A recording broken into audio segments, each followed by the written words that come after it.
Uno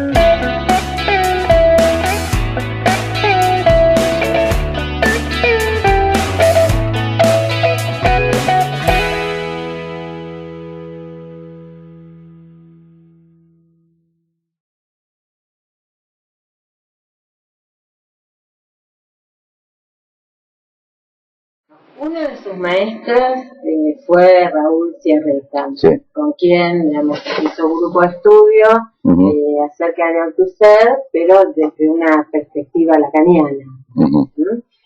Bueno, ¿qué marcas dejó en usted esa experiencia, dirigida por alguien de las características de Sierreta?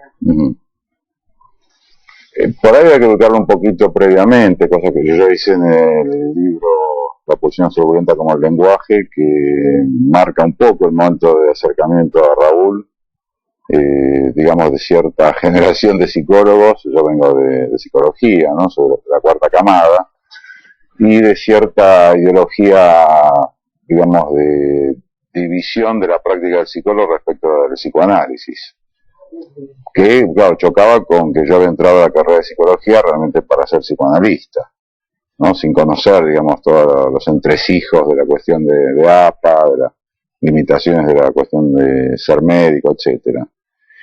Entonces, bueno, fue sobre todo por la marca de Blecher, que fue muy decisiva en digamos, en toda la gente de mi generación, que él tenía esa actitud como de los psicólogos hagan psicohigiene, los psicoanalistas médicos harán psicoanálisis clínico. Eso, bueno, efectivamente chocaba con lo que era mi vocación, como decía, ¿no? De haber entrado para hacer efectivamente psicoanálisis.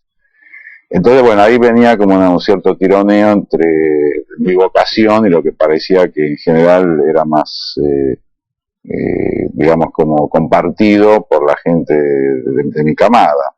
Entonces ahí vino, digamos, cierta división fuerte, ¿no? Que yo tenía, que por un lado yo entré en la escuela de psicoterapia, inmediatamente recibido, casi al mes o a 2 meses recibido, no, recibí en marzo, sí, no, un mes, en abril empecé, claro, haciendo la formación en la escuela de psicoterapia, que en ese momento parecía como la única otra alternativa, ¿no? Sí, yo soy de la segunda camada. Empezó el año previo, yo entré en el 65, la primera camada entré en el 64. Entonces, conjuntamente con esto, estaba, digamos, como tratando de trabajar en la cuestión de psicoterapia breve. En ese momento era con Kesselman, en particular, que era un poco el que marcaba un cierto rumbo de cierta orientación psicoanalítica, pero también psicodramática, ¿no? Bueno, entonces, en ese momento, eso hace crisis en mí, porque, digamos, era muy nítidamente una contraposición entre una metodología y un modo de trabajar y otro, ¿no es cierto?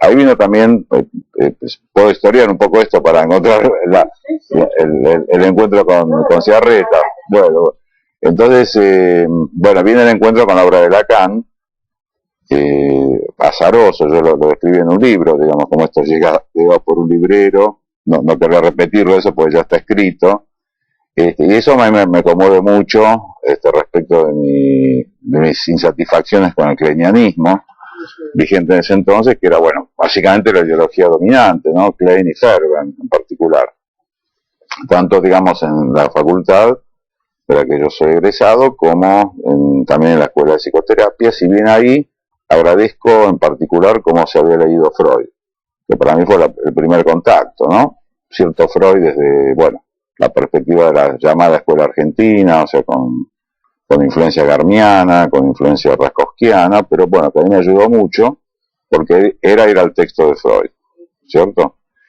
Y bueno, entonces realmente la movilización que me provoca la lectura de Lacan me hace, digamos, entrar en crisis respecto a la enseñanza de Hernández Kesselman, con quien yo inclusive colaboré en un libro muy primero, llamado Psicoterapia Breve, que creo que él saca creo que eran en el 70, si no me equivoco, donde colaboramos, digamos, un grupo de discípulos de él en ese entonces. Bueno, pero justo antes que salga ese libro, es cuando llega la referencia a Raúl, ¿no? Digamos, por un colega, que era por el lado del marxismo, pero claro, era un marxismo donde Althusser incorporaba directamente a Lacan. Entonces, para mí era, bueno, digamos, dar cierto cauce a la problemática social y al mismo tiempo mostrar que el psicoanálisis no era esa práctica burguesa que era condenada de esa perspectiva supuestamente ideológica, ¿no? Como reaccionaria, como que no estaba al servicio de las clases populares, en fin.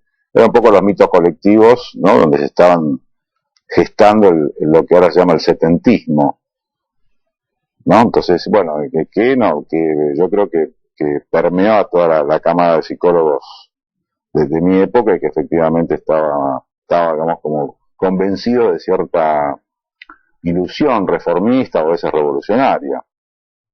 Bueno, entonces en ese sentido parecía que el psicoanálisis quedaba como una caducidad y una suerte de práctica, como digo, ¿no? Bueno, de otra época, destinada a una especie como de clase, qué sé yo, superior o, en fin, privilegiada, ¿cierto? Eso era lo que usted le hacía crisis con esta modalidad de psicoanálisis en aquella época.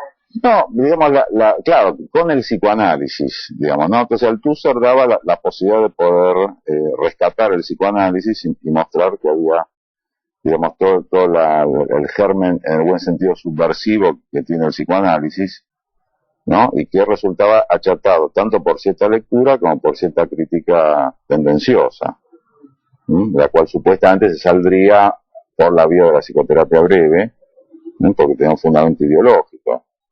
Digamos, suponiendo que en esa corta edad, ¿no? Por la brevedad, se iba a poder acceder a más gente, se iba a tener más eficacia, etcétera, ¿no? Pero, bueno, Raúl creo que como yo lo puse en el libro, fue no solo para mí, sino para muchos, un verdadero maestro, que, bueno, tenía la modestia también de decir, eso lo saben ustedes que son psicoanalistas. Digo porque muchos creen que por haber sido él, bueno, un no analista, entonces eso marcó una tendencia filosofizante o algo por el estilo.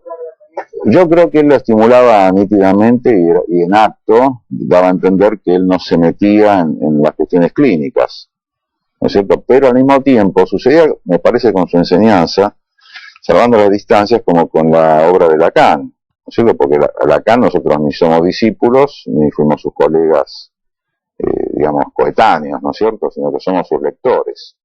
Bueno, sin embargo, efectivamente esto es Jean-Claude Milner, que en un texto llamado El cristal de la lengua, muestra cómo la particular prosa de Lacan genera efectos subjetivos, en la posición subjetiva. Como pasa con muchas lecturas, ¿no? Muchos dicen, uno lee algo y efectivamente repentinamente le cambia la vida, ¿no? Tiene sus bemoles, digamos, la letra no es tan simple como que uno se informa eruditamente y acumula cultura, ¿no? Sino que efectivamente conmueve la posición subjetiva. Entonces una enseñanza también tiene ese efecto. Que no quiere decir que sea una enseñanza, por eso digo, meramente como acumulación de un saber referencial, ¿no? Sino que tenía incidencias en la clínica. La prueba está, bueno, para mí me modificó rotundamente, ¿no? Mi modo de escuchar, mi modo de dirigir la cura. Y eso, bueno, en un sentido, habiendo hecho análisis con gente de APA. Que en ese sentido, bueno, uno reproduce la historia de Lacan, ¿no? Él también se analiza se puede decir con un no lacaniano, ¿no es cierto? Al revés, con alguien que critica, digamos, como Lowenstein, ¿no? De la famosa troika, y bueno, sin embargo, eso no quiere decir que uno tenga que ser una mímesis de su analista. Entonces creo que el efecto ha sido, digamos, como circunscribir categorías epistémicas, ayudar a pensar efectivamente el psicoanálisis en el sentido como indica Lacan, de teorizar a posteriori, ¿no? Lo que uno está haciendo. Y bueno, me permitió también, yo diría, como cierta liberación de la culpabilidad de ser psicoanalista, ¿no? De aceptarme como psicoanalista, volviendo a rescatar el proyecto por el cual en el año 61 yo entré en la carrera, ¿no? Que, con todos los avatares de esta especie de culpa de quiero ser psicoanalista, pero tanto, digamos, por lo que me enseñaron como por la cuestión legal, parecía que era transgresor por todos lados, ¿no? ¿Usted cuándo empezó su análisis personal? Prácticamente al comienzo de la carrera, en el 62. De manera que la análisis kleiniano de todas maneras no lo desvió de sus pensamientos iniciales. No fueron, mis diversos analistas no eran justamente kleinianos. Y ahí creo que había una opción, ¿no? Pese a mis juventudes entonces, había una cierta orientación de buscar los que se llamarían, digamos, freudianos, ¿no? No pregnantemente kleinianos. O sea, no era por el lado, digamos, de Amelia Brasturi, digamos, del grupo de discípulos de ella que eran efectivamente, digamos, más nítidamente kleinianos, ¿no? O del grupo de Blecher que eran más ferbenianos. Digamos, eran los analistas que había, realmente, ¿no? O sea que es lo que... No eran tantos tampoco en ese momento. Claro, que no eran tantos, exactamente. Y que era una estructura muy monolítica, aparte de la de APA, ¿no? Ahora, después también usted inició un intercambio epistolar y personal con Althusser mismo. Sí.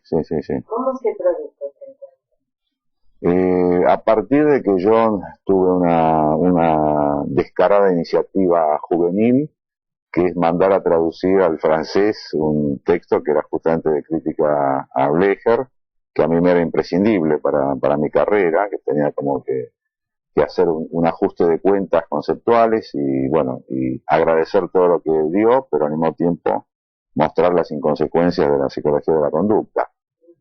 Ese fue un texto que la ocasión vino por un texto colectivo llamado El rol del psicólogo, que apareció en el año 73, una única edición, un texto colectivo que se sacó Nueva Visión.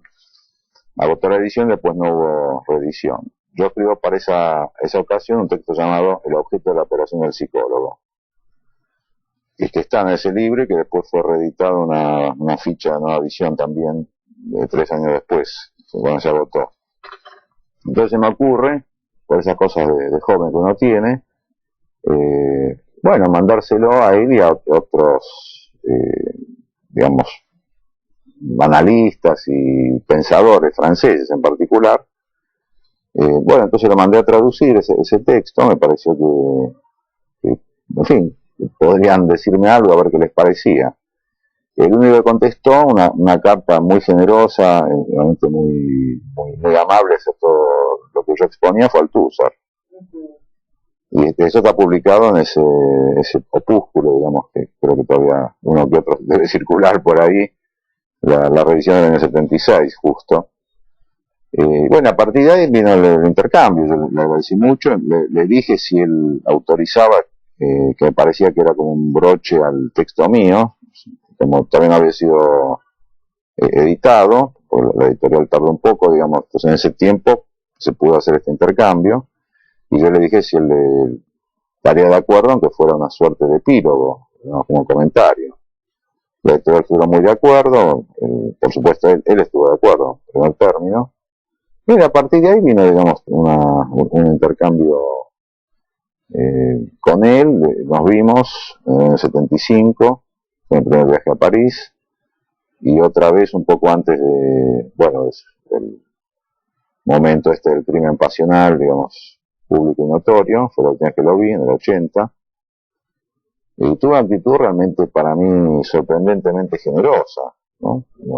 Muy amable, realmente me dio libros, me dio indicaciones para leer, yo le iba comentando, digamos, lo que iba leyendo, me insistió mucho con Spinoza, por ejemplo, con la ética, y muy insistentemente en que, por lo menos en el 75, ¿no? Que insistiera en la lectura de Lacan, y que lo viera Lacan, por otro lado, ¿no? Ya no era tan así en el 80, ¿no? Ya la cosa ahí, claro, fue justo el momento de la disolución. Yo también estaba en París en ese momento, y fue un mare magnum terrible, una vorágine hay libros, ¿no? Que dan cuenta de las cartas y de los documentos, muchos vitriólicos que se mandaban entre la gente que estaba allí, ¿no? Y Althusser participó.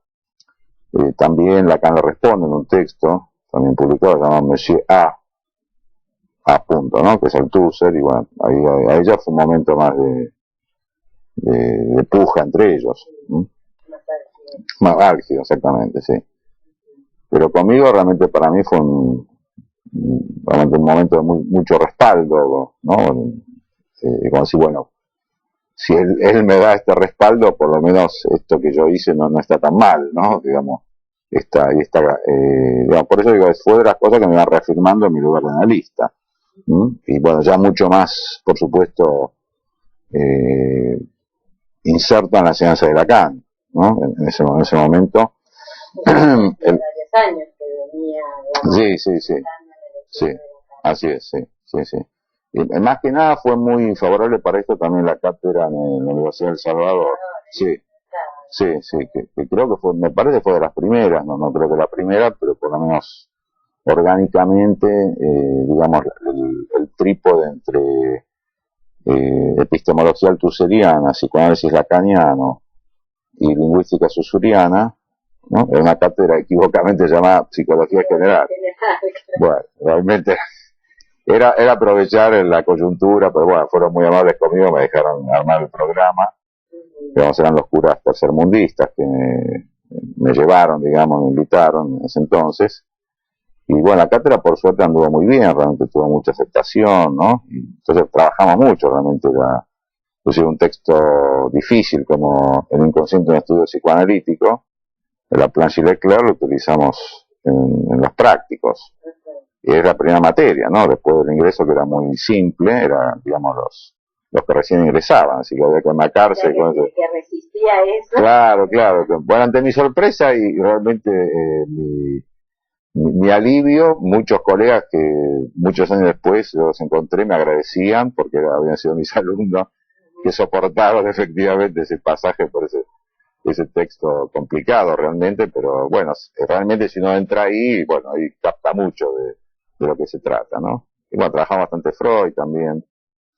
Fue un momento pionero ese, me parece, ¿no? Esa cátedra. Muy grato y que bueno, fue cortado por motivos políticos, ¿no?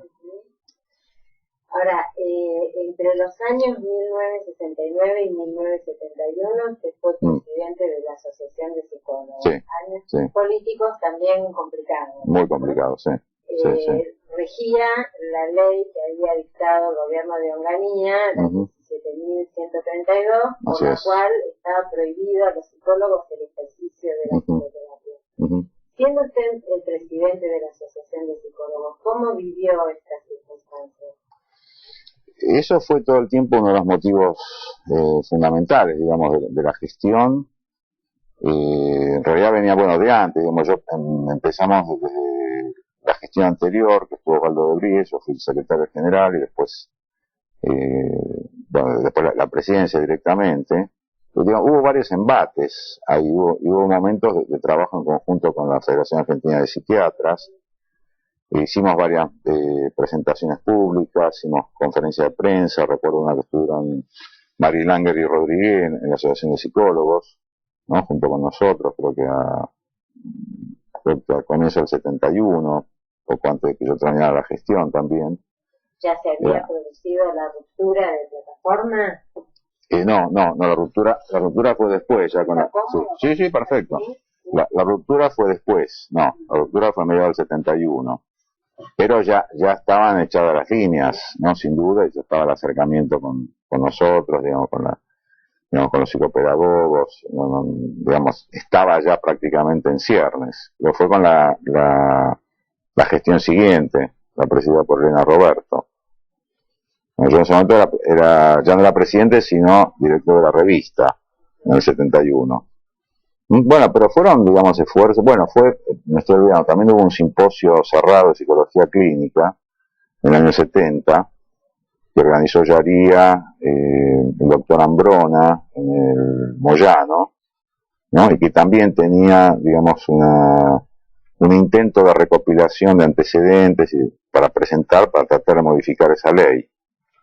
Esto dio origen a un texto que hicimos en su momento con Edgardo Musso, que fue creo que secretario de Relaciones Públicas. En esa gestión hicimos un texto que está en el número 4 de la RAP, llamado El psicólogo clínico en la Argentina. Y que, bueno, básicamente el psicólogo clínico era el modo apenas larvado de hablar de, bueno, digamos, los que venimos de la carrera de psicología, ¿por qué estaremos habilitados a ser psicoanalistas? esto tomado en un sentido tendenciosamente como intervención política universitaria. Es decir, diciendo la universidad estaría en condiciones de generar personas aptas, no por el hecho de egresar, sino como para que luego pudieran hacer una formación analítica. O sea, que apuntaba nuevamente al intento de que no hubiese esa concentración o esa exigencia, digamos, de ser médico para entrar en APA. Igual APA ya estaba por romper y era claro que iba a haber otras vías alternativas. Entonces, ese fue un texto que también tuvo su repercusión, sé que fue bibliografía en distintas cátedras en su momento, ¿no? La incidencia era más bien académica en ese momento. Pero bueno, no se llegó a modificar, ¿sabes? Esto hasta el 85 siguió en pie, ¿cierto? Muchos años, sí, sin duda. En muchas circunstancias pasaron y sin embargo esta ley seguía muy firme, ¿no? Una resistencia y un poder economizado muy importante, me parece, por la parte médica. Si bien no tuvo consecuencias mayores en los consultorios, ¿no es cierto? Hubo episodios aislados, hubo ciertas, se puede decir, bueno, persecuciones y momentos en que hundía cierto pánico colectivo, pero en la asociación había, bueno, un asesor legal por las cuestiones que puedan suscitarse. Pero yo creo que era un efecto de estructura, que por más legalidad normativa que hubiera, había algo que era imparable, entonces tarde o temprano iba a suceder, ¿no? Por más, es como un real que insistía y que no, digamos, era imposible para jugar con la definición de real, normativizarlo en contra, ¿no? Digamos, es como ese tipo de circunstancias que no se pueden detener, que van más allá de los individuos y sus voluntades, ¿no? Porque además la gente seguía notándose en la facultad. Totalmente, claro. Sí, claro. En la facultad para ser psicoanalista y, digamos, sabiendo que esta era la circunstancia. Claro, por eso, digamos, esa era una ley caduca, digamos, que vino ya mal concebida directamente, ¿no? Eso era interesante para analizar, digamos, qué sucede con los movimientos académicos, las necesidades sociales y la legislación, ¿no? Cuando esta entra tan en contra, entonces directamente es inaplicable, ¿no? Porque me parece que no tomaba en cuenta, como digo, esos efectos de estructura. Así que esto también lo hicimos por el lado de la RAP, ¿no? Intentamos por esa vía, ¿no? Insisto, más académica, más científica, ¿no? Había una cápita llamada temas profesionales, donde iban precisamente las cuestiones referidas a la ley, al ejercicio de la ley. Empezó directamente con un texto llamado El psicólogo y el psicoanálisis, de Juan Adanis, que yo lo respondo en 2 números después, llamado El psicoanálisis y la profesionalización del psicólogo. Fue de los momentos, digamos, quizás más ricos, me parece, de la RAP, independientemente de que hayamos estado nosotros, porque había mucha polémica, ¿no? Y de nivel, me parece, ¿no? Había, digamos, muchas polémicas que seguían, valiosas, y que la vez pasada hablamos con Hugo Besetti, ¿no? Como que él hacía esta misma puntuación, ¿no? Como, ¿dónde habrá quedado ese espíritu fecundamente polémico de esos números iniciales de la RAP, que no se referían únicamente al ejercicio, pero que sí también se referían al ejercicio, ¿no? O las condiciones para, justo por lo que decía antes, ¿no? De esta relación entre psicología y psicoanálisis. Claro, porque además eso fue como bastante cercano en el tiempo a la fundación de la Asociación de Psicólogos. Claro. En el 62, las leyes del 67. O sea, se podría pensar como una respuesta a esto que venía por parte de los psicólogos como un crecimiento digamos, de la actividad y de la presencia en la sociedad. Realmente una ley que prohíbe el ejercicio de la psicoterapia. Sin duda, como un modo más de resistencia también al psicoanálisis. Sin duda.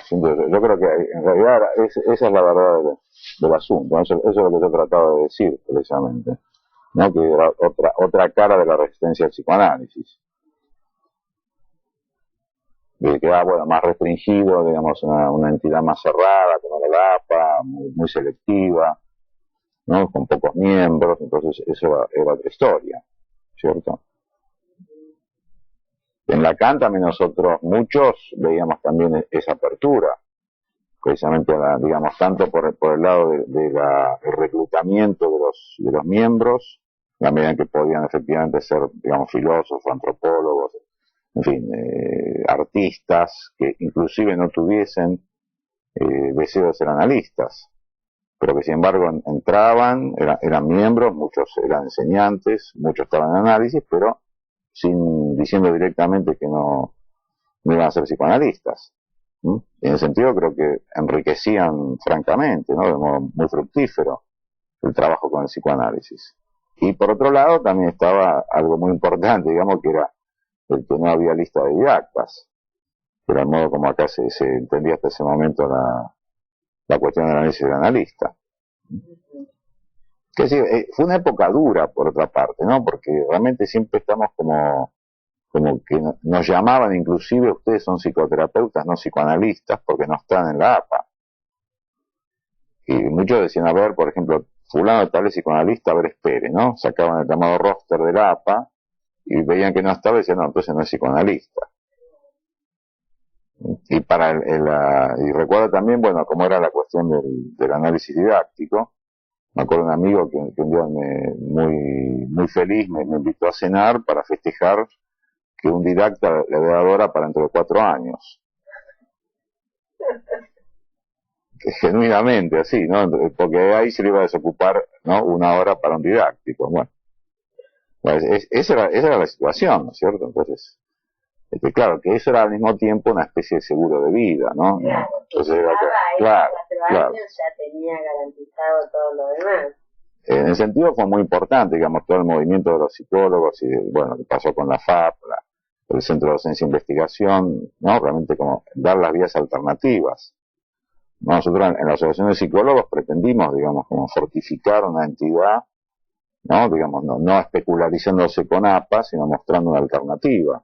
Por eso, digamos, hay mucha importancia a los cursos que se hacían, digamos, armamos una escuela, las supervisiones, bolsa de trabajo, en fin, fue, digamos, todo un grupo que trató de trabajar mucho como para fortificar, no en un sentido solamente gremial, me parece, ¿no?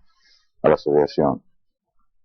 Pero después con los años y con las décadas fue decayendo el lugar de la asociación de psicólogos, ¿no? Yo creo que sí, yo creo que sí. Ahora, sí. y el desarrollo de tantas instituciones, no, digamos, favoreció un poco esto de la caída, porque en aquel momento era como el mayor referente para los psicólogos. Sin duda. Intentaba convertirse en eso, pero después con el transcurso de las décadas se fue diluyendo. ¿No tendrá que ver también esto de que quedó ahí como asociación de psicólogos y esto de que si se es psicólogo no se es analista? Es probable. Me parece que quedó mucho más ahora limitada a la cuestión gremial, me suena, ¿no? Y bueno, veo por otro lado digamos, ya no es tanto los cursos que me parece que se hacen allí, sino que hubo una adscripción universitaria, como veo por el lado de la UCES, por ejemplo, ¿no? Que hay varias carreras de especialización de acuerdo con lo que se hizo en común con la Asociación de Psicólogos, ¿no? Entonces, sí, en ese sentido creo que, bueno, también el movimiento tan masivo, ¿no? Ten en cuenta que en su momento nosotros, digamos, un gran avance, y muy peleado fue reconocer como posibles miembros, o sea, abrir la asociación a los egresados de universidades privadas, que no tenían tantos años las universidades privadas, ¿no? Famosa laica libre fue en el año 58. Nosotros proponíamos esto en el 69. Y bueno, eso también generó un ingreso muy fuerte, ¿no? Y cambió el perfil directamente de la asociación con ese ingreso, ¿no? Fue un reconocimiento también para fortificarla. O sea, también no se podía, me parece, renegar de todos esos colegas que estaban, digamos, dando vueltas. Entonces, eso efectivamente fortificó a la Asociación de Psicólogos. Bueno, la historia sigue su curso, ¿no? Sin duda.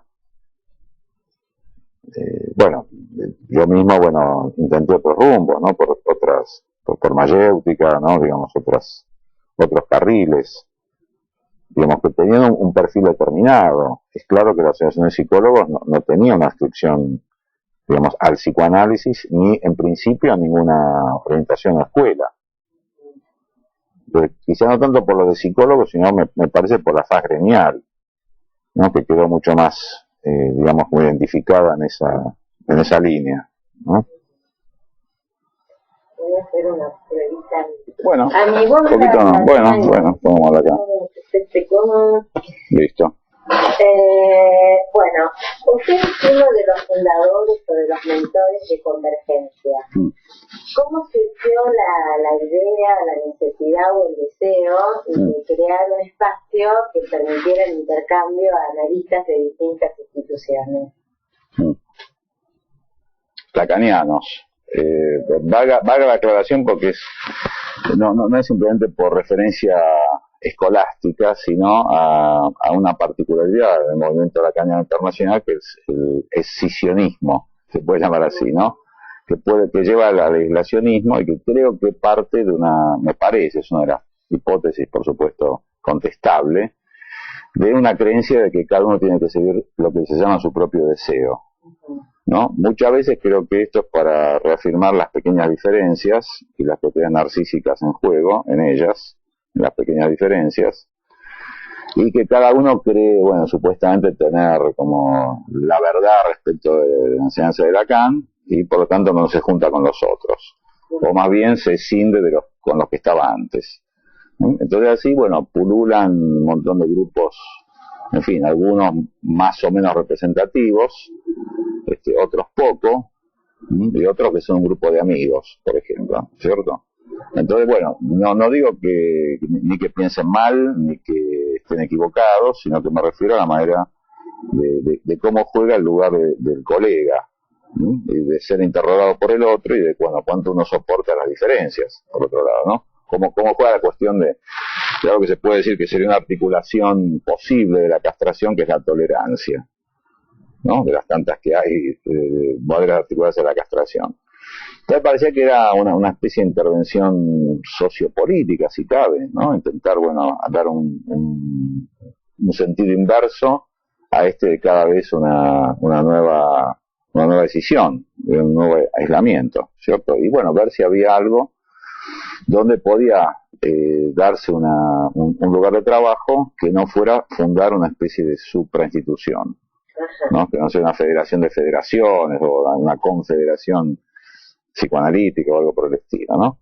Bueno, entonces en ese sentido empezamos, tomamos la iniciativa de Isidoro Beck y yo, que en principio citamos en un bar, de acá cerquita, que ahora no está más, digamos, a gente de instituciones con las que tenemos relación, y que fundamentalmente en principio eran, pero no solamente, con las convocantes habituales de las reuniones de Latinoamericanas. Entonces, a partir de allí, bueno, vimos que había un acuerdo como para armar este movimiento, y empezamos los nexos con la gente que conocemos, digamos, de distintas partes del mundo.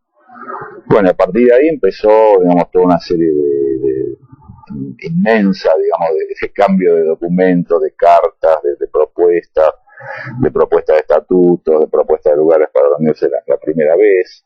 Que ahí hubo bastante acuerdo, nos pareció que era muy indicado que no fuera en Buenos Aires, para que no quedara la marca del origen, sino que, bueno, fuera, digamos, hubiera una implicación de parte de los colegas de Europa, ¿no? Entonces por nuestros contactos con la gente de Barcelona, ahí surgió la propuesta para ellos, que, digamos, de muy buen grado la organizaron, muy eficazmente. Bueno, al principio era darse cuenta que cada uno solo no tiene la verdad, y que realmente el intercambio por todas las vías posibles, bueno, ahí avanza el psicoanálisis, se desarrolla, otros objetivos, digamos, de convergencia. Bueno, y en principio establecer una estructura bastante, yo diría, como lábil, en el buen sentido, ¿no es cierto? O sea, que genere una cierta libertad de movimientos, y donde cada uno pueda, en principio, trabajar con quien quiera. Esa es una paradoja, digamos, ¿no? Que digamos, mantener un mínimo de enlace, pero al mismo tiempo una multiplicidad de enlaces posibles, Mínimo digo porque, bueno, no hay un centralismo, ¿no? Si hay que decir lo que no es grato de decirlo, porque es decir contra, hay que decir que es contra las estructuras del ejército y la iglesia. Es decir, contra lo que puede ser una central vaticana, ¿no? Que designa en definitiva a los obispos en distintos lugares, bueno, alguien que lleva la estructura del ejército, ¿no? Nos parecía que en principio en la historia del psicoanálisis la IPA remedaba fundamentalmente a la iglesia y el millerismo más bien sonaba al ejército. Quizás un poco modo reduccionista y polar de ver las cuestiones, pero bueno, parecía que en principio habría que aprender de los que nos parecían que eran fracasos en el modo de la transmisión del psicoanálisis, ¿cierto? Por eso aparece esta posibilidad, ¿no? Bueno, el tiempo dirá, digamos, si perdura, si es una elección, digamos, fundada, si tiene, digamos, razón de ser, inclusive, que algunos todavía hoy día lo dudan. Yo creo que lo dudan en principio porque yo, por lo que fui viendo, la vez pasada lo dije en una reunión de convergencia, que muchos miraron como sorprendidos porque yo decía eso, y digo, miren, en primer lugar, el analista, donde está contento y confiado y le gusta estar, es su consultorio. Después quizás soporta a algunos colegas en su institución. Ya ir a juntarse con la otra institución es difícil. Ya ir encima a que le hablen en otro idioma, peor. ¿No es cierto? Y que le hablen en muchas otras lenguas, peor todavía.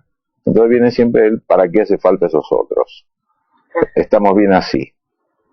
Todos lo decimos. Yo también, yo no digo que yo sea el superado ni mucho menos, ¿no? Yo estoy contento acá, después estoy muy bien en Mayéutica, ¿no es cierto? Después estoy en la Comisión de Enlace de Buenos Aires. Bueno, ya cuando aparecen, por ejemplo, los franceses, o los brasileños, o los estadounidenses, bueno, es el otro, o sea, es la otredad, ¿no? Y una otredad bastante radical, uno dice, ¿y estos con qué me van a venir? Entonces, este es otro principio, digo, no hay una lengua central, o sea, es multiplicidad de enlaces, multiplicidad de lenguas. En principio hay 4 lenguas hasta ahora, todas ellas equivalentes, ¿cierto? Castellano, francés, inglés y portugués, en un pie de igualdad. Bueno, y las actividades son las que se hacen en función de las iniciativas de las instituciones. Digamos, los miembros de Convergencia son instituciones, no personas, sino los analistas son en función de estar siendo miembros de instituciones. O sea que cualquier analista tiene que estar en alguna institución que forma... No, me refiero en cuanto a la conducción y al gobierno, que es una comisión de enlace general. Pero, por ejemplo, la manera en que se concretiza el trabajo, por ejemplo, en grupos de trabajo, en cárteles, inclusive en jornadas, en fin, no sé, en los congresos inclusive, puede venir gente, digamos, o de otras instituciones que no están en Convergencia, o analistas independientes. No son bienvenidos de ninguna manera, pero está claro que en principio hay una apuesta a las instituciones. O sea que entendemos que, digamos, como yo lo había escrito en un texto, el analista no solo tiene el trípode, por todos compartidos, análisis de analista, análisis de control, formación teórica, lo que yo digo, bueno, un poco tomando en cuenta la referencia al Plusan de Lacan, más uno, y ese más uno es la institución. Pero no un grupo de amigos, ni un grupo de autogestión, que todos los analistas tenemos, naturalmente, porque si no, analista no es solo por los analizantes, sino por los colegas. Pero en los grupos así concebidos, uno siempre está con la gente que le gusta.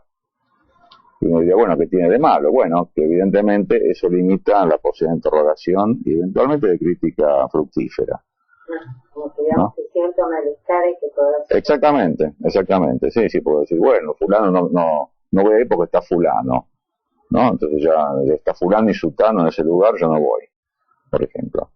Bueno, sí, parece el principio del placer, ¿no? No digo el placer subjetivo, sino de evitar una tensión que puede ser fecunda. Bueno, entonces, este es el principio central, digamos, ¿no? Del por qué los miembros son instituciones, ¿no? ¿Y los argumentos de la duda estaban en relación a esta cuestión de la otredad, fundamentalmente? Por supuesto que racionalizados, ¿no es cierto?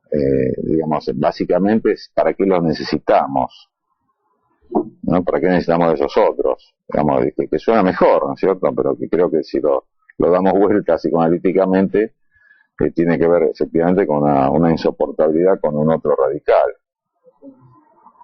Hay un real en juego, ¿no? Esto no es una cuestión solo política, ¿no? Como algunos dicen, bueno, esto es política, de modo también despreciativo, ¿no?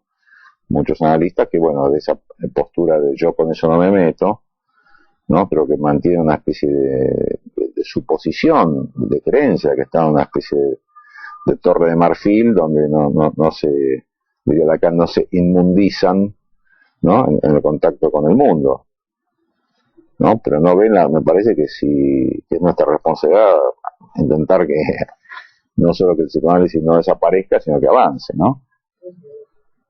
Y bueno, y solo cada uno creo que no lo vamos a conseguir, ¿no? Eso no descubro la pólvora si digo eso.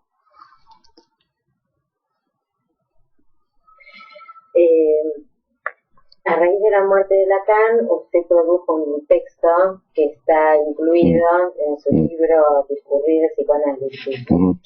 Bueno, allí al final del texto, de uno de los textos, hace una reflexión acerca de muchos analistas lacanianos que con el correr del tiempo se van dedicando cada vez más a la docencia y van como dejando de lado la práctica clínica. Al final de esa reflexión se hacen dos preguntas. Una dice, ¿qué queda en los discursos de la universidad digestados del psicoanálisis? ¿Habrá algo en la teoría de Lacan que favorezca este suceder o ello obedece a peculiaridades del medio local? Después agrega que es prematuro abrir juicio. 20 años después de la publicación de ese texto. 23. Más todavía. 23 años después de la publicación o del escrito de ese texto. ¿Qué reflexión le merecen sus preguntas? La verdad que me había olvidado de esas preguntas, así que agradezco que me las haga, que las recuerde.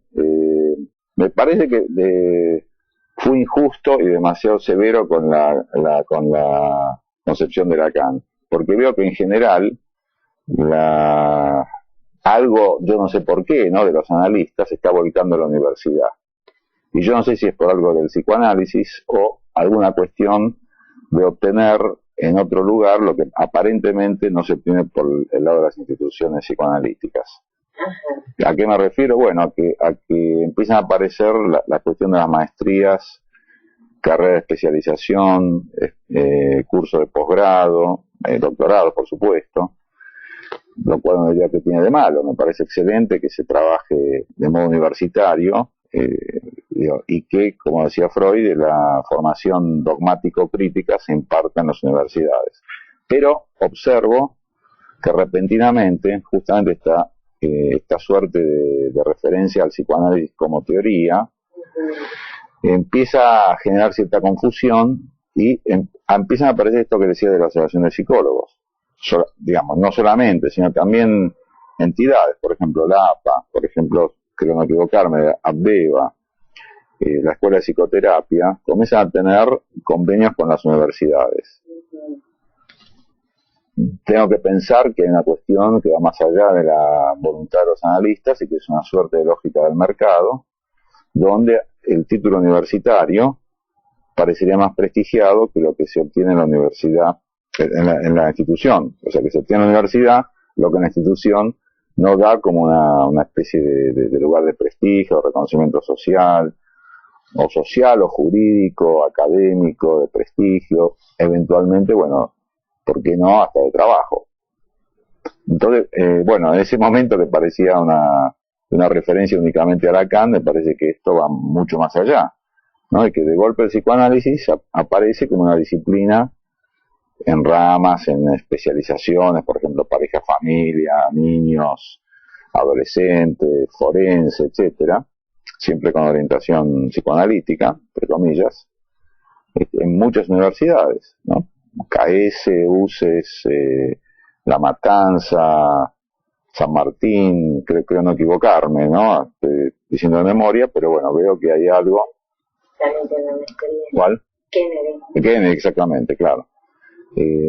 No, pero ahí sería de la Kennedy propiamente. Yo estoy diciendo sobre todo... las convenios. Exactamente, convenios de instituciones analíticas con universidades, que no es ya la propia universidad. No, yo que sé, soy titulado en una maestría en San Luis, ¿no? Y bueno, pero no, digamos, el punto es cómo diferenciar ahí el otorgamiento de un título que se dice que no es habilitante, pero que queda en una zona intermedia y que aunque se lo legisle como eventualmente no habilitante, pareciera ser, digamos, como un título que autoriza a cierta práctica. Ahí veo un riesgo yo. Digamos, el riesgo que Freud ya en el año 19 había contemplado, ¿no? ¿Qué hacemos con el análisis de analista en una universidad? Ponemos divanes allí, no sé, hacemos... ¿Es posible transmitir el psicoanálisis en la universidad? Exactamente. ¿Cómo queda eso en alguien que no ha pasado por un diván? ¿No? O sea, digamos, eso ayuda a la difusión del psicoanálisis. O, bueno, acá hago una jugada un poquito más fuerte, digo, o puede ser, el tiempo lo dirá, una nueva cara de la resistencia al psicoanálisis. Primera evaluación que hago, digamos, de ese texto, ¿no? Creo que no es entonces lo de Lacan, sino bueno, algo que yo no sé si es del psicoanálisis o de los psicoanalistas.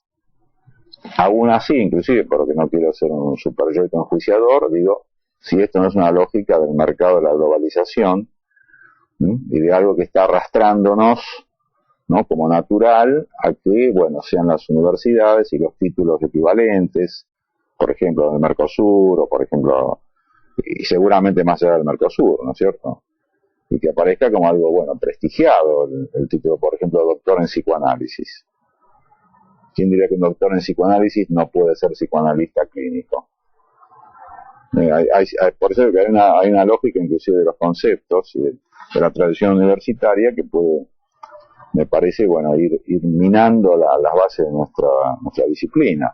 Ahora, pero también tendrá que ver con que hay, digamos, cierta demanda que los analistas, no sé si se trata de jóvenes analistas recién recibidos de psicólogos, no, pero que han ido dirigiendo a las instituciones, no han encontrado eco y entonces dirigieron la demanda hacia otro lugar y esto fue captado, por ejemplo, por la universidad. Claro, habría que ver qué piden, ¿no? Digamos, de qué demanda se trata, si es la demanda más elemental, con demanda de trabajo. Bueno, muchas veces yo percibo que dicen, no, bueno, no estoy en la institución porque no me dan. No, claro, habría que revertir la pregunta psicoanalíticamente y decir, bueno, no, a esa persona decir, vos quedás para recibir. Más que, bueno, acá estoy, denme. No sé si queda claro, ¿no? Es como casi dar al revés, como la posición neurótica habitual, ¿no? Es decir, me tienen que dar y he sido perjudicado porque no me han dado lo que yo merezco. Y ahí se corre a la universidad, donde, bueno, claro, ¿qué daría la universidad? Entonces, el título. Está claro, digamos, ¿no? Entonces, un título prestigiado por lo que es la tradición universitaria. Y el título prestigiado, bueno, ahí saldría aparentemente una ocasión laboral, eventualmente.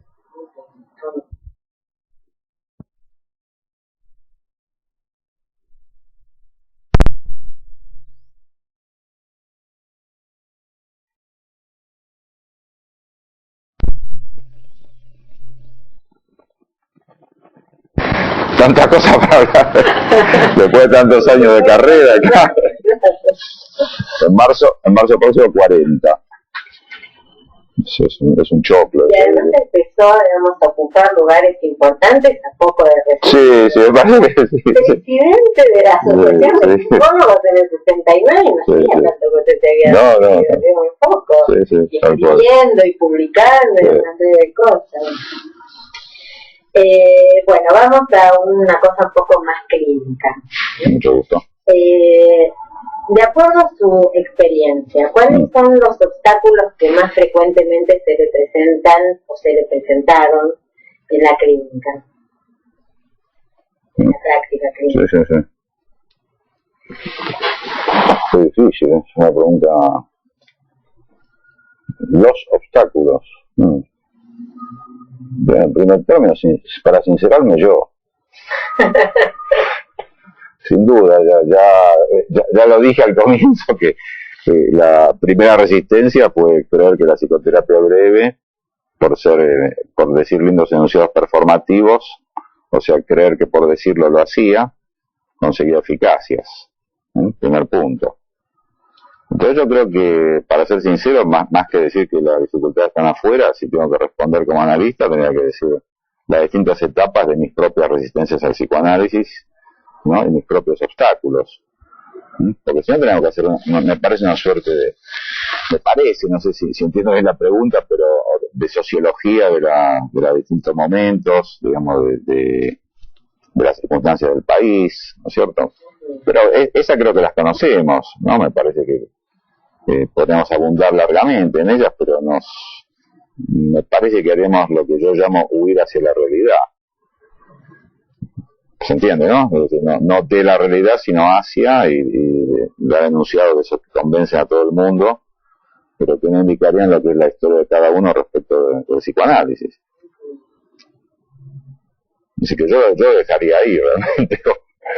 Por supuesto puedo ir marcando hitos, ¿no es cierto?, en todo ello, pero bueno, ahí tiene que hablar de mi carrera, digamos, en cuanto a la clínica, en cuanto, por ejemplo, bueno, digamos, a poder liberarme del mandato de los 50 minutos, ¿no es cierto?, de otro mandato también que venía de otro lado, que es el de la sala de espera, por ejemplo, ¿no es cierto?, que bueno, yo justo ahora hice un trabajo para el próximo Congreso de Convergencia, que se refiere a variantes de la cura tipo, donde enumero lo que me parece que son también una serie de resistencias otras, ¿no?, digamos, en nombre de Lacan, y que muchas tienen que ver, me parece, con el error de intentar imitar a Lacan.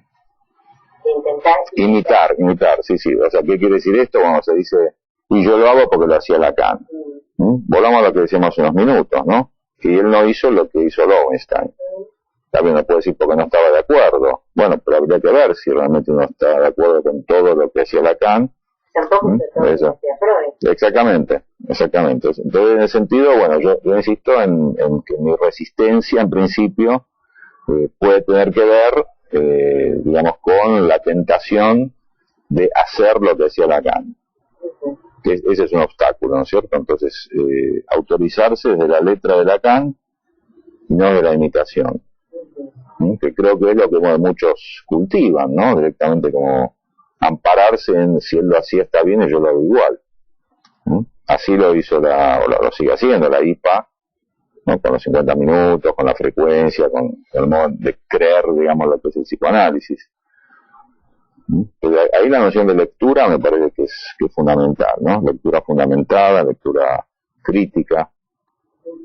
Por lo que decía antes, porque acá por lo menos nosotros, inclusive creo que no hay analizantes de Lacan, o sea, bueno, habrá uno o dos, pero no hicieron escuela, ¿cierto? Entonces, le reitero, ni somos alumnos ni somos los colegas, somos los lectores.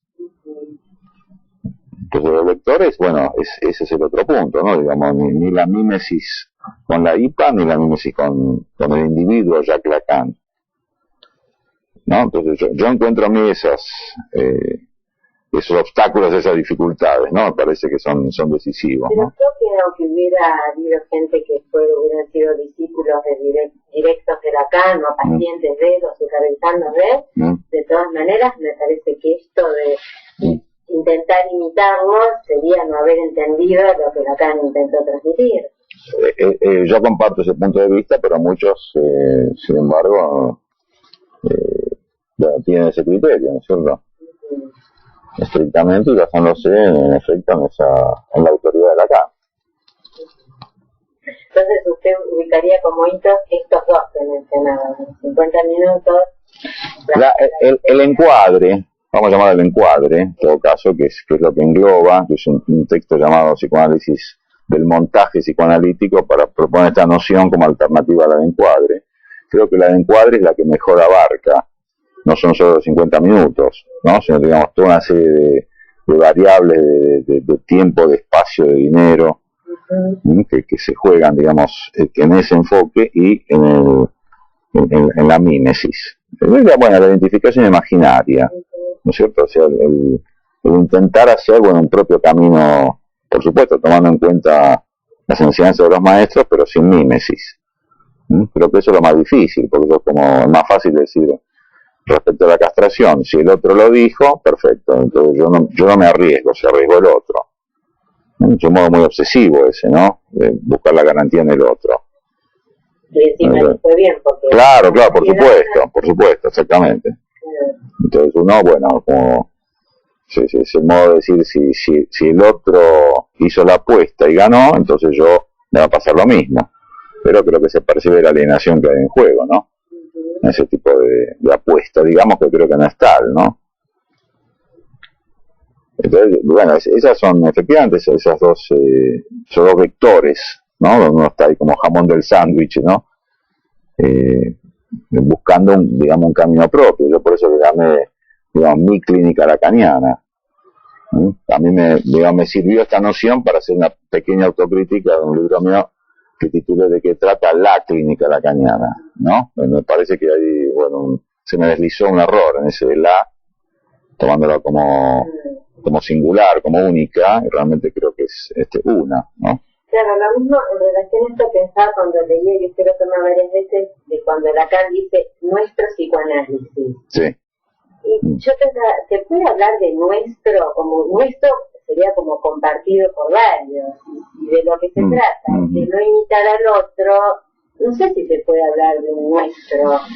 Hay ciertas premisas, ¿no? Que me parece, por ejemplo, quizás por exclusión, podemos decir que está llamado el nuestro, ¿no? Que sería, bueno, que no se basa, pongámosle, en la confesión de la contratransferencia, en establecer una relación de objeto sublimada, genital, digamos, con el analizante, que no se basa en la fenomenología conductista, ¿no? El que no cree que todo se basa en el análisis de la transferencia, el que no apueste a los logros exteriores del analizante, ¿no?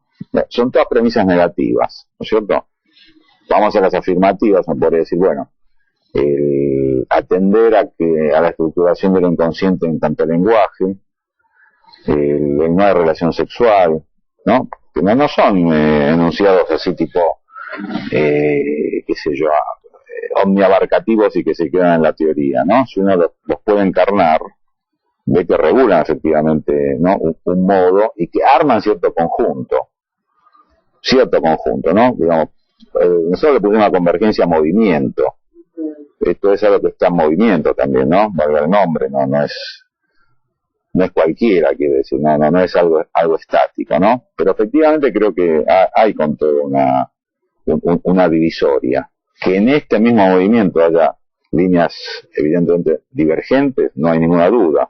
De eso va a tratar el Congreso, justamente, ¿no? Casi como de confrontar clínicas de cada uno, pero que de todos modos el significante lacaniano le permite, digamos, ese agrupamiento. No, yo sé que en ese sentido, también en la IPA han, por así decir, tomado la enseñanza de Lacan, ¿no es cierto? Pero, claro, me parece que, entre otras cosas, no la han tomado en el sentido de que eso les modifique la institución, sino que la han dejado como está, inclusive respecto al didáctico. Entonces, en ese sentido, a mi gusto, es una incongruencia. Entonces se lo toma como una teoría que se diluye en un cierto... Exactamente. O sea, y que se la trata más o menos como de mezclar de modo ecléctico, cortando, bueno, de acuerdo a algún gusto del consumidor, ¿no? Porque cae en un escepticismo respecto bueno, esto sí, esto no es cierto? Sé que hay cierta asimilación, sé que hay gente que estudia seriamente, ¿no? Sin duda, la obra de Lacan, pero es la obra de Lacan. Ahí está el punto, ¿no? Digamos, digo, en cuanto al hiato respecto de la incidencia en la clínica. Por eso creo que hay... yo lo tomo de cuando Lacan dice en el escenario 11 el inconsciente freudiano y el nuestro, y lo nuestro, ¿no? Lo nuestro inconsciente. Así que marca ahí, ¿no? Respecto de Freud un cierto corte. que no va solo respecto a la concepción de inconsciente. Por eso digo, digamos, es un modo de decir, con respeto, son psicoanalistas los otros, ¿no? Pero es otro psicoanálisis. Se puede hablar con ellos, digamos, compartimos algo, pero me parece que es claro eso, ¿no? Que es otro psicoanálisis. Dentro de sus desarrollos teóricos, uno de los más importantes y los que a mí me han resultado como más interesantes, son todos los que usted hace en relación a la teoría del caos. Bueno, nos podría transmitir, yo sé que es difícil, pero usted tiene que pensar que esto va a muchos lugares donde la gente por ahí no tiene el conocimiento, no ha leído tanto, claro. Podría transmitir brevemente, o sea, y muy simplemente en qué consiste. Bueno, si viene de la físico-matemática y apunta fundamentalmente a cuestionar la legalidad clásica, la legalidad determinista clásica, ¿no? O sea, en el sentido habitual de a tal causa le corresponde tal efecto. Entonces trabaja mucho con fenómenos que parecerían propios del desorden, tomando inclusive algo que yo llamé en un texto casi de modo risueño, físico-patología de la vida cotidiana. ¿No? ¿A qué me refiero? Por ejemplo, bueno, acá se pone un cigarrillo en el cenicero, la voluta de humo, ¿no? Como va subiendo, por ejemplo, bueno, se puede hacer una predicción respecto de cuál va a ser su recorrido, su trayectoria, o vamos a decir al revés, se desprende una hoja del árbol, en el otoño, por ejemplo, como ahora, bueno, ¿cómo va a caer? ¿No? Parecen efectivamente fenómenos que estaban fuera de la legalidad de la física. Bueno, como toda disciplina, la física también, para hablar de ciertas cosas, tiene que no hablar de otras. Así se define un campo del saber. Bueno, estas otras son las que introduce efectivamente la teoría del caos, intentando estudiarlas. Entre otras, por ejemplo, pongamos una tercera, cuando abrimos la canilla, despacito, y cae entonces de manera recta el agua, ¿cierto? Entonces, ahí digamos no hay ningún problema porque vemos que hay un movimiento rectilíneo. Vamos incrementando, ¿no? Vamos abriendo más la canilla y empieza a haber un movimiento vertiginoso que se puede llamar turbulento. Bueno, este es uno de los objetos de estudio decisivos de la teoría del caos, la turbulencia, ¿no? ¿Qué sucede en ese movimiento? Que parece absolutamente, justamente caótico y desordenado. Bueno, entonces lo que se intenta es justamente estudiar las leyes de ese desorden. Parece un puro desorden, sin embargo obedece a leyes ocultas. O sea, no son las leyes del orden, entonces justamente que parecía lo obvio, ¿no? Para poder estipular una ley tiene que haber un orden, en el cual esa ley rija. Y si no está, bueno, el desorden, supuestamente ahí no hay leyes, no hay predictibilidad. Entonces, es estudiar efectivamente estos fenómenos que, por supuesto, como pasa, por ejemplo, con el de la canilla, ¿no? Viene un movimiento hasta que repentinamente, por el movimiento, todo eso cambió. O sea, marca un salto cualitativo. Bueno, si damos esto a nuestra disciplina, digo, 2 o 3 tipo brocha gorda, ¿no? Esta caracterización, pueden ser, por ejemplo, cómo suceden los cambios en un análisis. Uno puede sorprenderse, o un cambio, o un acting out, por ejemplo, un pasaje al acto, o la emergencia de un sueño que marca una inflexión muy novedosa y muy definitoria del porvenir de un cierto análisis, que en un cierto sentido le puede decir nada lo presagiaba. Claro, se puede decir, bueno, eso es porque el analista no estaba abierto, no entendió, no supo captar, no hizo una lectura, pero me parece que eso no basta, ¿no? Y que hay efectivamente otra dimensión en juego, que es la que, bueno, esto vino a partir de una lectura del último Lacan, donde él decía, de modo autocrítico, que él se había centrado en la dialéctica, hasta ese momento, año 75, se había vanagloriado, textualmente dice, y la dialéctica le parece, hoy día, en ese entonces, sustancialista, predicativa y antinómica. Dice, y es porque yo no había dado con el torbellino. Acá muere 6 años después y creo que no llegó a desarrollar, pero él tocaba cerca, me parece, efectivamente, esta concepción torbellino, turbulencia, sumada a otra cosa, que hay una teoría cercana a la del caos, que está en la misma línea de las llamadas concepciones morfogenéticas, que es la de René Thom y su teoría de las catástrofes.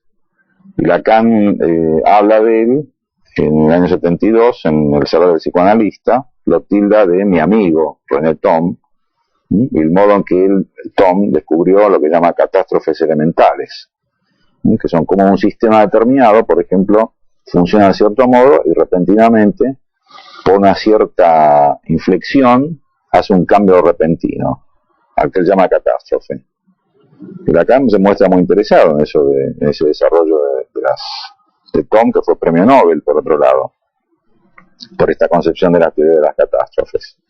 Pero son llamadas teorías morfogenéticas, que bueno, a mí me sirve mucho para, como digo, para ver sobre todo las concepciones del cambio repentino, ¿no? Para, por otro lado, salir de la contraposición dialéctica, y en particular porque hay me parece un corolario de esta teoría, que es la paradoja, como oposición a la dialéctica, ¿no? Siguiendo la ciencia de Lacan. No es esta cosa, por la dialéctica, ¿cuál es la trampita? Uno dice, bueno, siempre son las dos cosas, ¿no? Como se hace ese gesto, ¿sí? Una cosa y la opuesta, claro, pero una trampita. La opuesta está precontenida en la previa. La tesis presagia cuál va a ser la antítesis. Por lo tanto, ahí está que estamos otra vez en el determinismo clásico. Creo que esto es lo que Lacan dice, no había encontrado el torbellino, ¿no? Digamos, como un cierto desorden benéfico. Y eso es fuerte, porque en Lacan, bueno, está su versión del sujeto y dialéctica, del deseo, está la dialéctica, su versión del sujeto y dialéctica del deseo. Esta intervención sobre la transferencia, que es un texto basado en la dialéctica. Acá es un momento de corte con Hegel, pero no solo por la filosofía de Hegel, digo, ¿no? Sino por el modo de pensar los fenómenos. Para mí esto es todavía algo, digamos, que está en gestación, si bien yo, bueno, dediqué en principio 2 libros, que son Las disipaciones del inconsciente y sobre todo La pulsiones turbulentas como el lenguaje, que en su título pretende, bueno, quizá un poquito vanidosamente contestar la hipótesis famosa de la apotegma de Lacan, de lo inconsciente es estructurado como un lenguaje. Digamos, pasa la pulsión y me parece que la pulsión no se la entiende sin la turbulencia. En particular, digamos, la danza de los objetos A, el modo que se relevan entre sí las pulsiones, como aparece esto en un análisis, siempre por el lenguaje, ¿cierto? Pero que el lenguaje también es turbulento, ¿no? Que no tiene la estructura binaria, dialéctica, ¿no? Lacan se basó en la cuestión de los fonemas, digamos, jacobsonianos en particular.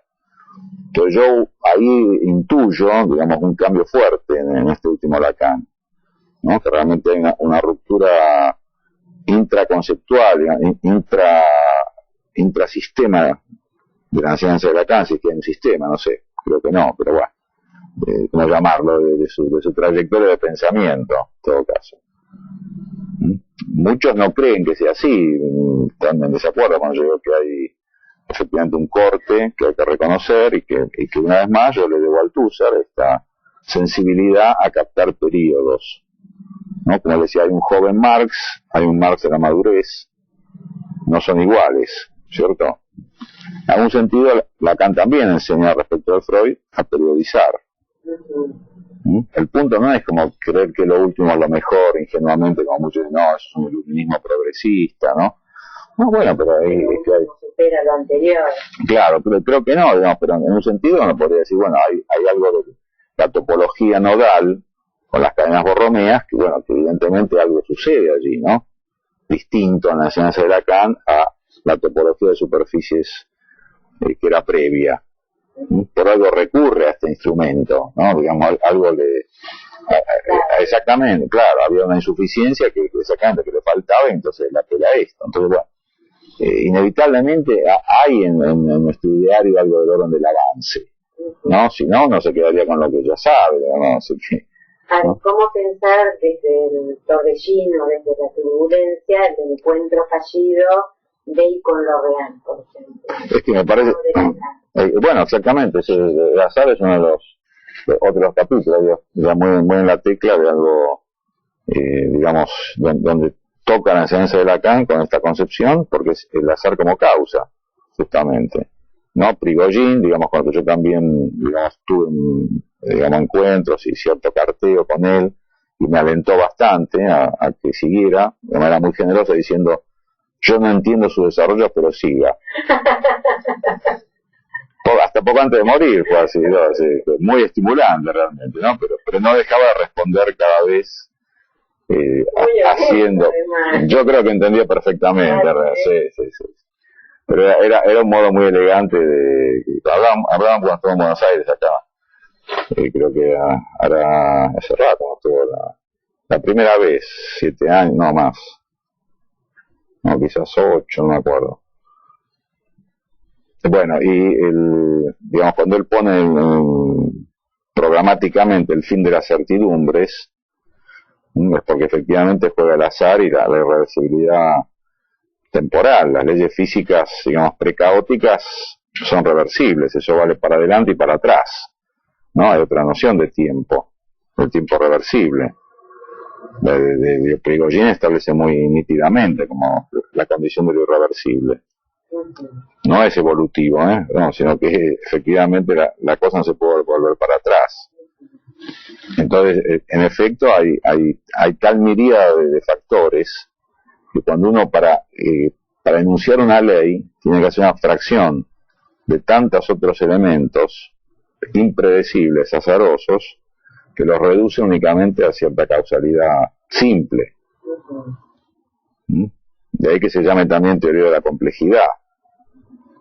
Nosotros tenemos ahí una homonimia fácil con nuestro complejo de castración o de Edipo, del trabajo con la complejidad, ¿no? Que no es simple. Y la ley trata en principio de ser lo más seca y reductora posible, ¿no? El principio de la reducción es muy, digamos, crucial para la ciencia precaótica. Entonces la inclusión del azar, creo que Lacan da ahí con otra clave importantísima, justamente como un encuentro no predecible, ¿no? Digamos que con lo real no hay cita, hay encuentro, ¿no? Por lo menos esa versión también hay que decir de Lacan al final, porque cuando él decía me parece al comienzo real, casi era un real simbólico imaginario. Si tiene que ver con volver al mismo lugar y esto tiene que ver con la órbita de los planetas, esta es calculable. Y con la repetición. Bueno, pero si es esa repetición, es una anticipación en realidad. No es una repetición dada como al azar, ¿no? Bueno, para mí es una línea, digamos, yo presenté varios de estos trabajos para entrar en la Sociedad de Caos en Estados Unidos, soy miembro de ella también. Me sirve mucho realmente, ¿no? Digamos, trabajos que son matemáticos, que son a veces fisiológicos, a veces económicos, a veces de la biología, ¿no? Pero realmente me permiten ampliar el campo de referencias, ¿no? Yo digo, como se dice comúnmente, me abren la cabeza, ¿no? Viendo cómo trabajan muchas de las llamadas ciencias duras, ¿no? Con este tipo de epistemología, diríamos, ¿no? Si te quiere, de episteme más, ¿no? Al modo de Foucault. ¿Y qué efectos tiene esto en la clínica? Esta manera de pensar. Y yo creo que sobre todo me ha, basado en mi resistencia, como decía, sobre todo vacunado respecto del esperar, o sea, del esperar en el sentido de la anticipación, y especialmente en el tomar a cada caso realmente como un nuevo caso, ¿no? En el sentido de reiniciar mi intelección y no aplicar el psicoanálisis, ¿no? En función de lo que uno, entre comillas, ya sabe. Bueno, pero eso ya no lo decía Freud. Sí, pero hay que... es cierto, pero, digamos, del enunciado como apotegma, a poderlo pasar, ¿no? Por toda una concepción, en mí por lo menos ha fructificado de modo muy distinto. Porque en psicoanálisis nosotros tenemos toda una serie de apotegmas que hacen lo que yo llamo como función de contraseñas semánticas, ¿no? O sea que yo lo digo, el otro entiende lo que digo, estamos de acuerdo y listo. Ya está. Obviamente.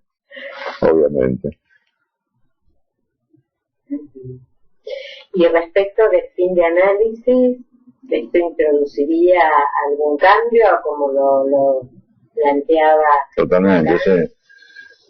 Bueno, Lacan lo plantea por la identificación con el Santón, ¿no? Si lo tomamos en su última versión. Y bueno, yo lo tomé, por ejemplo, en un texto que está en La disipación del inconsciente. Tomado, bueno, es muy largo, digamos, todo el desarrollo, pero yo tomo ahí algo que para muchos pareció herético. Para mí era un fin de análisis, de un analizante que lo concluye a través de un regalo distinto a todos los previos que me había hecho, que eran bombones, digamos, toda una reflexión respecto de qué pasa con esa caja de bombones, ¿no? Y qué relación tiene con el objeto oral, que había sido, bueno, uno de los motivos de consulta de este analizante, una anoréxica larvada. ¿Qué pasa con los bombones un poquito avejentados que me obsequia? Bueno, que para mí es justamente una apertura poder concebirlo como algo que tiene que ver más bien con un orden de un acto, como es ese acto de ese regalo, ¿no? Y efectivamente con cómo ella había, digamos, como reencauzado su vida,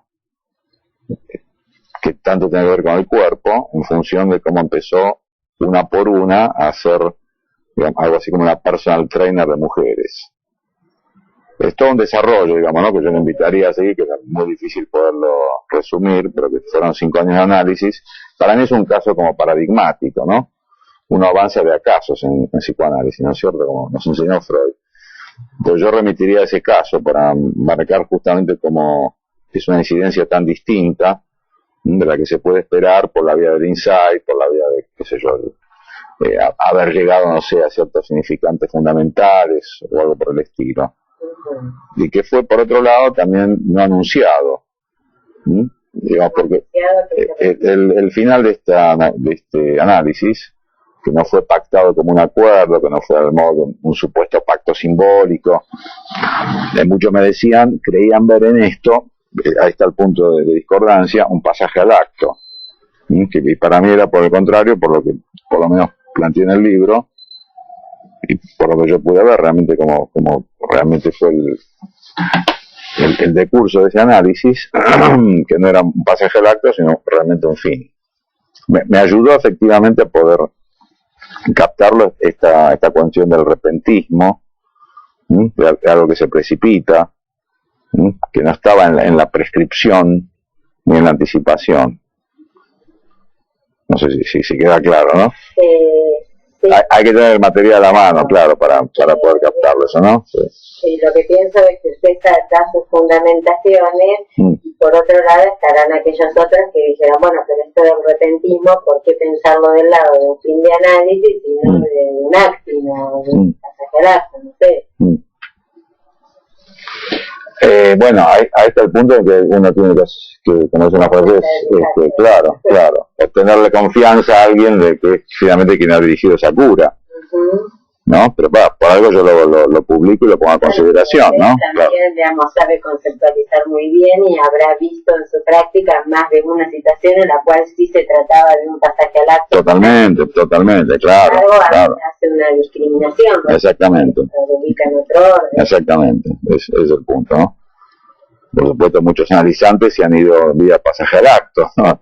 Sin duda, que quizás, bueno, por mi impropiedad o porque hemos tocado un real que resultó insoportable, también sucede así, ¿no es cierto? No caigamos siempre en la melancolía de echarle ahora es todo el analista, ¿no? Sí, claro, sí, soy yo siempre, ¿no? Claro, soy un maldito, soy un desgraciado que creo que es uno de los despropósitos, digamos, más allá del deseo de Lacan, ¿no? De cierta manera un poquito tendenciosa, indeseable, digamos, de que sea difundido. Entonces el analista antes era el caso objetivo, el analista se desimplicaba y ahora al revés, ¿no?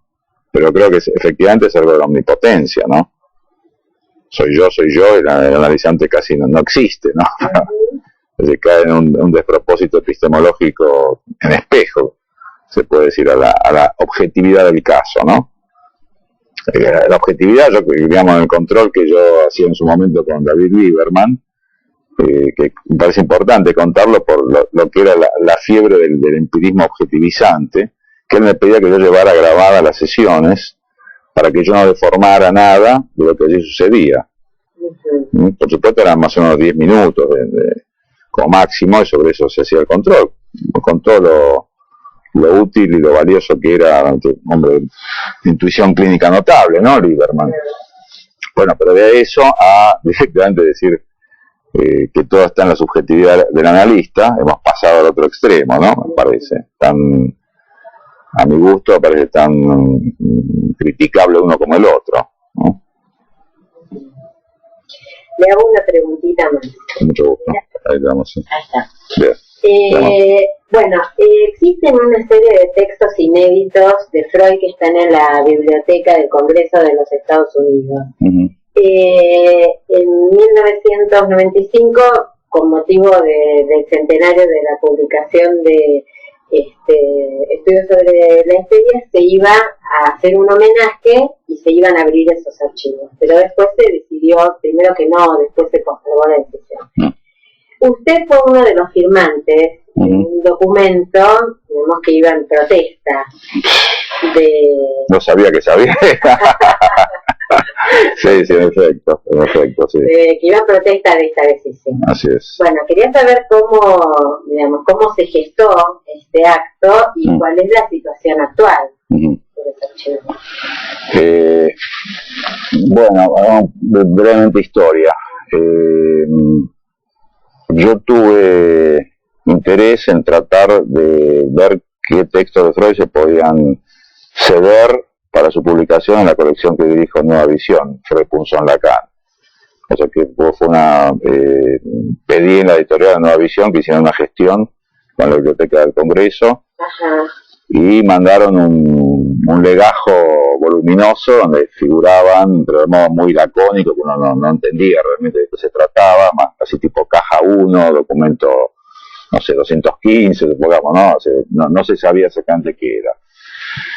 Bueno, al no saber de qué se trataba, porque si decían de qué se trataba, parece que eso era levantar el secreto que pesaba, y al mismo tiempo, al haber esta interdicción, bueno, hubo que abandonar ese proyecto. Yo lo tuve desde que entré, digamos, yo entré en el 86, empezamos a trabajar, la colección empezó en el 87, y bueno, y ahí se canceló, ¿cierto? Bueno, y esto fue por me lo envía Alicia Rudinesco, amiga mía, digamos, ¿no? Claro, y bueno, me parecía que era... Claro, sí. Me parece que de argentinos, si no me acuerdo, era Mauricio Abadi, Nacio, sí. No sé si alguien más, aparte, sí, me parece que los tres, me parece que los tres. Bueno, seguramente por los contactos quienes lo iniciaron, digamos, ¿no? Nacio por estar en París, Abadi también era conocido de Rudinesco, y yo. Bueno, los términos los avalo totalmente, ¿no? Respecto a esta interdicción, que me parece que es, bueno, que no le hace bien al psicoanálisis, como, bueno, al mismo tiempo habría que hablar de lo que pasa con Lacan y de lo que parece que va a ser esta cuestión de guardar los documentos en nombre de la familia. No es nuevo en el psicoanálisis, no, tampoco es para creer que somos el ombligo del universo, ¿no? Es sabido que esto sucede en otras disciplinas, incluso en la literatura, o en la filosofía. No sé si es función de las mujeres, si me disculpan la misoginia de este comentario, pero parecería que o son las hijas, o son las esposas, o son las hermanas. Guardar el nombre del padre. A veces guardan, a veces son tres situaciones distintas. Por ejemplo, estoy pensando ahora en Freud y Lacan es justamente guardarlos. En el caso de Borges es difundir lo que él no hubiera querido. En el caso de Nietzsche es deformar la obra para darle un sesgo nazi, a través de su hermana Elizabeth Forster, ¿no? Seguramente hay muchos más casos, de modo tal que no se trata, por eso digo, únicamente del psicoanálisis, ¿no? Psicoanálisis, bueno, algo pasa con cierta encerrona familiarista, por lo visto, donde en principio las hijas resultan en este lugar casi de guardianas, que repentinamente, bueno, o no tan repentinamente, en realidad perjudican la obra de sus padres, suponiendo que las preservan. De modo tal que, bueno, yo no sé cómo siguió después la historia, pero calculo que habrá seguido con este secreto. Digamos, sé que hay como lo que me contó Rubinesco, que parecía que hay una secuencia de levantamiento, no sé, pautado de acuerdo con qué criterio, que cada tantos años se levanta el secreto y se podrían difundir determinados documentos, ¿no? Probablemente, digo yo, ya haciendo una teoría que puede ser absolutamente absurda, pero me suena como a querer mantener falazmente cierta hagiografía, ¿no? Cierta vida de santos, respecto a documentos que yo no sé de qué manera vendrían como a presuntamente a romper esa idealización, ¿no? Creo. Si no, realmente no se alcanza a entender la racionalidad de este procedimiento. Uno puede leer, como lo dije recién, las consecuencias que son perjudiciales. De modo tal que si se cree que este es un recurso valedero para preservar la obra, se han equivocado rotundamente, ¿no? Porque han obtenido el efecto inverso al buscado. Así que bueno, yo no sé, digamos, lo lamento muy sinceramente, ¿no? Digamos, como psicoanalista, ¿por qué no como director de colección también?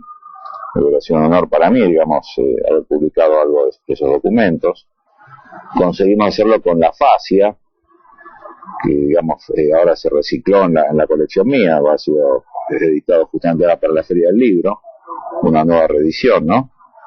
Digo nueva porque ya tienen varias, el texto de Freud que también, este era no interdicto, solo que en español no había sido publicado, ¿no? Así que por lo menos, bueno, tenemos ese Freud en la colección.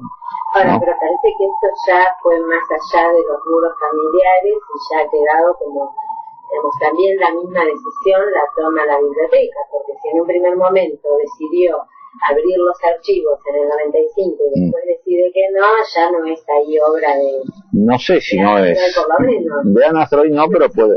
No, por supuesto, porque ella falleció, pero no sé quiénes son los mandantes de ella, digamos, a quién le ha dejado, ¿no? Digamos, ese mandante o mandatario, ¿no? Mandatario, sí, bueno. El mandante Freud, seguramente, claro. Pero bueno, ella la habrá dejado a su vez el delegado. No sé si solamente la biblioteca tiene tanta soberanía sobre esta historia, ¿no? Me parece difícil que sean solamente ellos sin la anuencia de, no sé si crearon los archivos, ¿no? De golpe está, por ejemplo, se tocó el libro de Ilse Gubrick-Smittis. Yo lo tengo en la versión portuguesa, de vuelta a los manuscritos de Freud, que ella coteja yendo a la biblioteca, parece que a ella le abrieron, pero claro, para cotejar los manuscritos originales de ciertos textos de Freud, que no son iguales a como fue la publicación. Muy interesante el libro ¿no? Creo que Biblioteca Nueva lo sacó en castellano. Y bueno, o sea, para algunos, pero claro, ella era del círculo áulico, entonces le permitieron este acceso, digamos, yo no sé si restrictivo o restringido, ¿no? Para ciertas, digamos, ya tomó Moisés, por ejemplo, la metapsicología, en las famosas hojas largas que Freud escribía, parece, ¿no? Entonces hizo el cotejo, tarea realmente engorrosa, ¿no? Y muy valiosa, ¿no? Viendo a ver qué modificaciones había del escrito originario al texto que todos conocemos. Pero bueno, eso es una apertura muy relativa, claro, solo muy tendenciosa, muy en buen sentido, digamos, pero bueno, no hay por qué suponer que quien se acerque lo va a hacer con mala intención, dicho entre comillas, ¿no? Y que porque la Gubrick-Smittis sea... Ahí ella encontró, me parece, el famoso texto de la neurosis de transferencia, ese que apareció, parece que había sido ella, ¿no? Que ella lo prologó, inclusive. Pero bueno, más que eso no me podía decir, ¿no?